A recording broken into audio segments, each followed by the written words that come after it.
Halo guys, selamat datang kembali di channel Chef Nosa. Karena kalian tahu ya, kalau ada ngomongin tentang makanan atau perdapuran yang lagi hot, pastinya Baba alias Chef Nosa muncul dan akan memberikan pendapat. Karena kita hari ini temanya adalah cobek viral. Bukan film azab bukan ya. Jadi cobek keluar belatung di sini tuh kita bisa menjelaskan secara keilmuan dan secara ilmiah ya. Jadi buat yang penasaran langsung aja kita tonton videonya. Jangan lupa di subscribe ya teman-teman. Nah, jadi pada kesempatan kali ini Baba pengen membahas video yang lagi viral waktu itu ya. Mungkin cuplikan videonya bisa kita setel. Oke. Nah, di video itu menjelaskan kalau yang pertama dia membakar cobeknya di atas kompor dan kemudian keluar kayak belatung kecil-kecil gitu guys. Dan yang kedua adalah setelah dia bakar dalam beberapa waktu, cobeknya tuh kayak pecah meledak gitu. Nah, kita mau bahas 3 poin nih pada hari ini. Yang pertama, apakah benar dari cobek itu bisa keluar belatung? Yang kedua itu, apakah benar cobek kalau dibakar bisa meledak? Dan yang ketiga adalah, bagaimana sih sebaiknya kita membersihkan dan menggunakan cobek?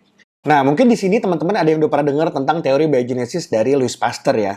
Benda hidup itu hanya bisa dihasilkan dari benda hidup. Nggak mungkin dihasilkan dari benda mati. Otomatis tidak mungkin tuh ya, belatung muncul out of nowhere atau muncul dari cobek yang mana cobek adalah benda mati. Jadi gitu ya. Terus dari mana dong belatungnya bisa muncul? Oke, jadi di sini Baba itu mengasumsikan telurnya itu adalah telur yang bersumber dari larva lalat ya.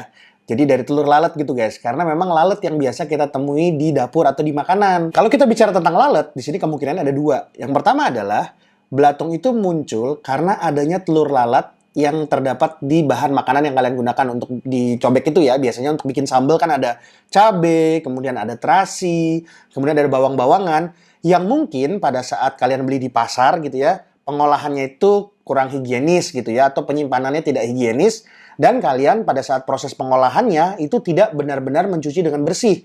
Sehingga telur-telur lalat yang terdapat di bahan makanannya itu menempel ke cobeknya. Nah, kemungkinan keduanya adalah bisa jadi, kan kalau kalian lihat tekstur cobek itu dia bagian atasnya tidak rata ya. Jadi batu itu kan pasti agak gredek-gredek gitu apa istilahnya yang pokoknya nggak smooth gitu ya. Nah di mana pada saat kalian mengulek, bisa aja itu bahan makanan itu nyelip ke dalam sela-sela batunya.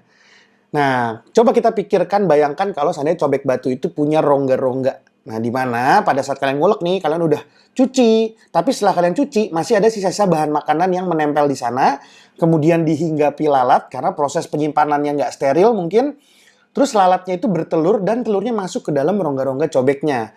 Nah, itulah kenapa kalau secara kasat mata dilihat di depan cobeknya, itu nggak kelihatan ada belatungnya gitu. Tapi ketika dipanaskan, baru belatungnya keluar dari rongga-rongganya. Nah, sebenarnya kalau kita lihat di video yang kemarin itu kan cukup bahaya ya. Maksudnya pas dibakar terus batunya pecah gitu. Nah, sebenarnya selain dibakar, kita juga bisa ngetes dengan cara lain. Yaitu bisa kita rendam dengan larutan air garam dan asid ya. Jadi bisa pakai cuka gitu misalnya. Nah, si cobeknya ini kita rendam selama 10-15 menit. Nanti kalian biasanya melihat tuh, dia ada buih-buih atau apa namanya, ada rongga udara yang keluar. Nah, biasanya tuh nanti belatungnya keluar dari situ. Dengan catatan itu kalau memang cobeknya ada belatungnya. Ya otomatis kalau cobeknya nggak ada belatungnya nggak bakal keluar apa-apa guys ya. Jadi tenang aja. Nah, sekarang pertanyaannya kenapa bisa cobeknya sampai meledak atau sampai pecah gitu ya. Nah, di sini sebenarnya banyak banget dasar teori yang bisa dipakai. Tapi kalau Baba di sini mau gunakan artikel dari Peter from The Side Outside ya. Jadi memang di situ disebutkan ada dua teori yang bisa melandasi kenapa si cobek itu meledak. Tapi sebelumnya kalian harus pahami dulu ada dua istilah ini nih. Nah, yang pertama itu adalah porosity atau area hampa atau kita bilangnya pori-pori dalam batu ya. Jadi semakin tinggi porosity-nya berarti semakin banyak juga area hampa atau pori-pori di dalam batunya. Dan yang kedua adalah permeability atau kemampuan air yang ada di dalam batu untuk berpindah dari satu pori-pori ke pori-pori yang lain. Jadi sebenarnya batu itu kan pada prinsipnya density atau kepadatannya beda-beda ya. Ada batu yang memang sifatnya berongga-rongga, ada juga batu yang sifatnya bisa dibilang padat ya. Nah, kalau kita ngomongin batunya meledak itu, kemungkinan besar karena air yang ada di dalam batunya, ketika dia dipanaskan secara terus-menerus, dia memberikan sebuah tenaga atau tekanan ya. Tekanan itu membuat, jadi gimana ya istilahnya tuh batunya tuh ada air-air di dalamnya tuh uncus gitu. Nah, si air-air inilah menekan sehingga membuat bagian batunya tuh crack atau pecah gitu ya.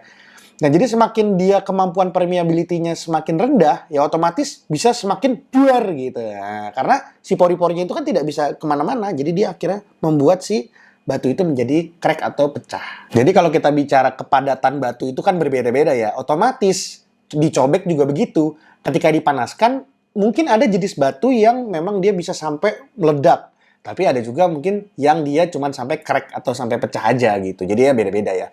Tapi di sini Baba nggak mau terlalu banyak ngomongin tentang teori batu meledaknya ya. Karena itu mungkin ya teman-teman yang sains mungkin lebih paham. Baba di sini mau fokus bagaimana sih cara kalian bisa menjaga cobek kalian ini terhindar dari belatung. Nah, yang paling pertama itu yang terpenting adalah kalian selalu pastikan cobek kalian dalam keadaan bersih. Jadi selalu bersihkan cobek sebelum digunakan dan setelah digunakan. Kenapa Baba bilang sebelum digunakan itu harus dibersihkan? Karena kalian itu biasanya kan ada nih teman-teman yang nggak pakai cobek setiap hari ya. Jadi mungkin dipakai ya seminggu sekali, seminggu 2 kali. Nah mungkin pada saat nanti proses penyimpanannya cobeknya bisa terkontaminasi atau bisa kotor lagi. Jadi sebaiknya sebelum dipakai itu benar-benar dibersihkan lagi dulu baru dipakai. Nah yang kedua adalah cara membersihkannya. Sebenarnya cara membersihkan itu simpel banget. Nanti Baba contohin caranya ya. Nah jadi setelah cobeknya kita bilas, itu kan kalian biasa ya, bersihkan dulu dengan spons, kemudian dengan sabun kayak biasa. Jangan lupa bagian bawahnya itu juga dibersihin. Kalau udah, sisa-sisanya itu benar-benar harus kalian sikatin sampai bersih, jangan sampai ada sisa-sisa cabai atau bawang atau terasinya.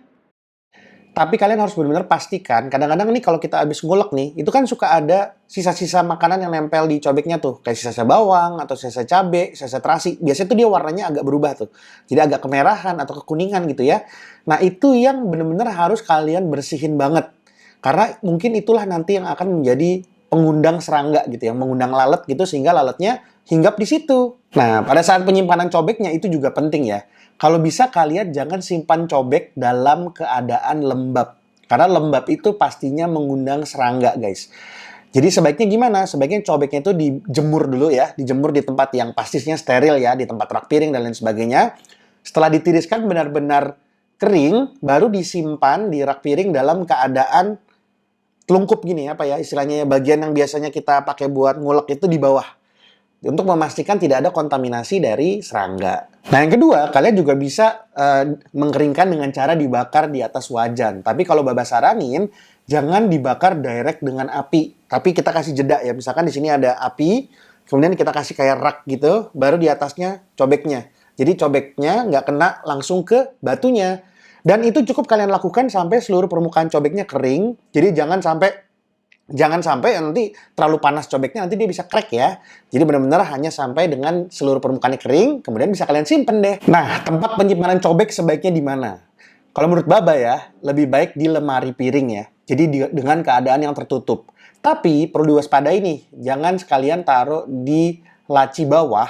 Biasanya gini nih, ada rumah-rumah yang punya wastafel, terus bawahnya ada laci gitu kan, laci bukaan. Terus sebelahnya ada tabung gas, atau mungkin ada tempat sampah gitu ya. Terus kadang-kadang karena cobek itu berat, ditaruhnya di bawah situ. Nah, di mana di daerah bawah situ rawan sekali ada tikus, ada kecoa, dan mungkin ada serangga-serangga yang lainnya. Jadi Baba lebih saranin, ya taruhlah di cobek seperti kalian meletakkan piring kalian gitu. Jadi cobeknya aman dan steril. Oke guys, mungkin untuk hari ini pembahasan cobeknya cukup dulu ya. Jadi nggak usah terlalu panjang lebar juga, ntar kalian bosen ya. Nah, kalau kalian ada yang perlu dibahas lagi sama Baba, bisa tulis aja di kolom komentar ya. Atau kalian kalau mau request resep juga boleh ya. Ini semoga mudah-mudahan dengan hari ini pembahasan tentang cobek ini bisa menambahkan ilmu buat kalian dan memastikan kalian nggak takut lagi untuk pakai cobek ya.